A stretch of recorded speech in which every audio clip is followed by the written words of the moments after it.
começando um Papo Psi. O tema de hoje é psicossomática. Você sabe o que é isso?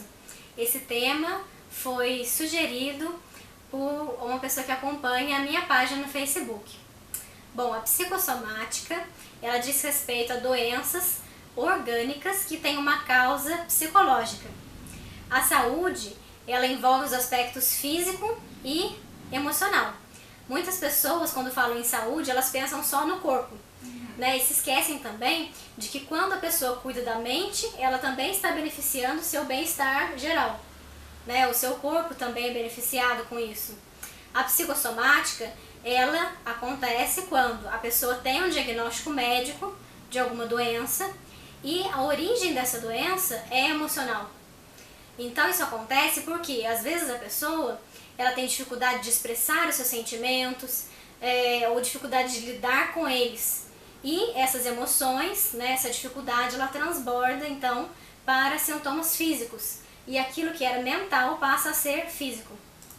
O que pode causar a doença é a dificuldade de expressar seus sentimentos, como a própria Raquel já havia falado, a angústia, o medo, raiva, depressão e ansiedade, por trazerem alto sofrimento emocional e afetivo, podem a médio ou a longo prazo serem responsáveis por doenças físicas. Além também de situações de forte estresse emocional, que o corpo vai reagir informando como se fosse um alerta que a pessoa não está vivendo bem. E o que seriam esses estresses? Estresse no trabalho, a mudança do trabalho, nos relacionamentos, desentendimento na família, enfim. Como que a gente pode saber quais são os sintomas, né, de uma doença psicossomática? Alterações clínicas, né, em exames médicos confirmam que existe realmente uma doença, né, e o corpo da pessoa ele realmente apresenta danos físicos. Então, por exemplo, na pele podem aparecer alergias, irritações do nada, né, vermelhidão, coceira, o estômago, por exemplo, dores de estômago, azia, enjoos, na garganta também, né, irritação na garganta, inflamações, dores, tosse, dificuldade para engolir, enfim, para respirar também. O próprio sistema imunológico sente no corpo, né, sente ali os efeitos do estresse. Então aparecem gripes, herpes, né, o corpo todo sofre, né, dores de cabeça, dor nas costas, né, enxaqueca, são sintomas comuns que as pessoas relatam. E quando não é uma doença psicossomática? Quando as doenças vêm de causas congênitas, quando a pessoa já nasce com uma má formação ou uma deformação, de causas ambientais, quando são ações externas, que são as causadoras da doença, como os impactos na radiação, vírus, doenças exógenas, falta de cuidados de higiene, e também a genética, se o indivíduo já nasce com predisposição da família. No caso da doença psicossomática, o tratamento envolve médico e psicólogo, já que é necessário sanar o sofrimento físico e cuidar do emocional. É interessante perceber como que a pessoa entende a sua doença. Cada um tem uma história em relação ao seu estado doentio. E isso nos ajuda a chegar no significado daquela doença para a pessoa.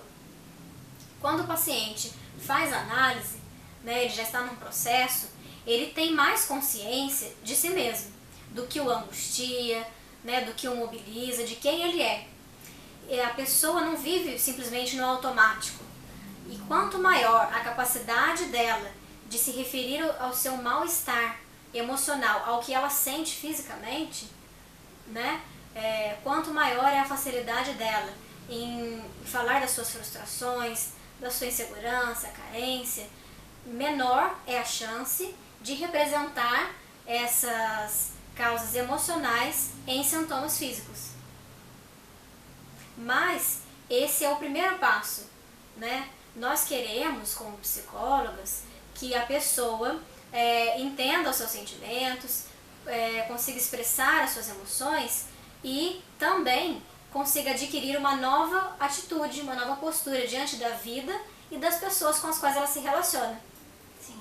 Agora falamos um pouco da doença psicossomática, mas vale ressaltar a diferença da doença psicossomática e da somatização, porque diferentemente a somatização, apesar do indivíduo sofrer com sintomas físicos, ele não apresenta o quadro orgânico da doença. Então, a somatização é aquilo que as pessoas fazem. Ah, isso é só da sua cabeça, é frescura, você não tem isso.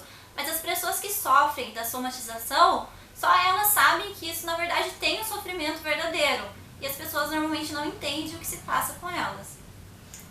Os sintomas da somatização também são dores no corpo, dores de cabeça, nas articulações, nas extremidades do corpo, dificuldades na digestão e até uma gama, né, ali de problemas, né, disfunções sexuais, queixas cardíacas, respiratórias, né, e então o profissional que vai ali receber a queixa desses problemas, né, dessas razões físicas, na verdade o médico, né? Sim. Então ele vai ouvir essas queixas e aí ele também já vai fazer um diagnóstico se aquilo é físico, né, ou se é pro lado emocional. Então o que acontece? Muitas vezes o paciente vai para o médico, né, e ele não consegue fechar um diagnóstico. Ele não consegue nomear especificamente que doença é essa. Sim, daí que aparece um grande problema. A pessoa vai no médico e o médico não consegue fechar um diagnóstico e é encaminhado para um psicólogo. E muitas vezes o paciente não aceita. Como que ele vai ser encaminhado para um psicólogo falando que... Mas ele sente tudo isso, falando que ele não tem a doença. Então só depois, junto com o médico, que vai vendo que esse sintoma só vai aparecendo quando tem algo de errado na vida dele. Então aí que ele passa a aceitar o encaminhamento psicológico. Ele passa a relacionar os sintomas físicos a causas emocionais. Sim. E o tratamento da somatização, né? Como, diferente da psicossomática, em que o médico está ali porque existe realmente uma doença, na somatização a doença não aparece, né? Nos exames, nas causas médicas. E então seria realmente o psicólogo que seria o profissional adequado para cuidar desse caso. Na somatização existem outras manifestações da doença ou medo de ter a doença, que seria a hipocondria, que são transtornos de sintomas somáticos, ou senão os transtornos de ansiedade da doença, que acontece na minoria dos casos. Os hipocondríacos são aqueles famosos por doença, que as pessoas não querem ficar doente, mas na realidade elas têm um medo tão grande que pensam tanto nesse fato que acabam vendo a doença em todo quanto é lugar, mesmo que ela não tenha. Então, qualquer sintoma corporal, elas avaliam como se já tivessem a doença. Um exemplo disso seria a pessoa morre de dor de cabeça, ela já acha que já está com dengue, já procura o médico, já se sente mal, já tem um medo de ter essa doença, mas na verdade ela nem tem o sintoma, de tanto ela ficar pensando que acaba surgindo na mente dela. Uma outra observação também que a gente pode fazer é sobre o histérico, né? Ou aquele que tem um transtorno de personalidade histriônico, complicado, né? Então, na verdade a histeria, ela é uma estrutura de personalidade, até aí, né, tudo bem. Mas existem pessoas que querem a todo momento se alimentar da atenção das outras pessoas.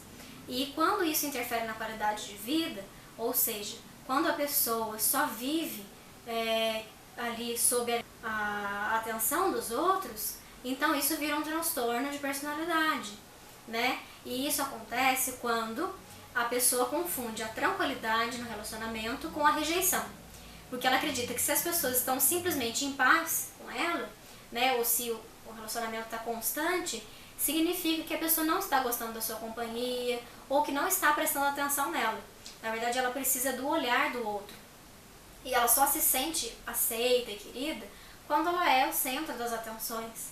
E nesse caso, né, não é nada melhor do que uma doença aí para a pessoa ter ganhos, né, no sentido de chamar também as pessoas para ela e ela receber a atenção que ela gostaria de ter sempre, né? Isso significa que existe algum desejo aí inconsciente, né? Nós não podemos culpar e tratar mal pessoas que gostam também da atenção das outras, né? É um desejo inconsciente e essa doença é involuntária, né? Porque a pessoa, ela até quer receber a atenção das outras, mas ela não tem um controle de simplesmente, né, de repente não ter mais alguma doença. Bom, ficamos por aqui. Esperamos que vocês tenham gostado do nosso vídeo. Curta, compartilhe com seus amigos, comente o que você achou do nosso vídeo e deixe sugestões para outros temas que você gostaria de ver aqui no nosso canal. Até mais!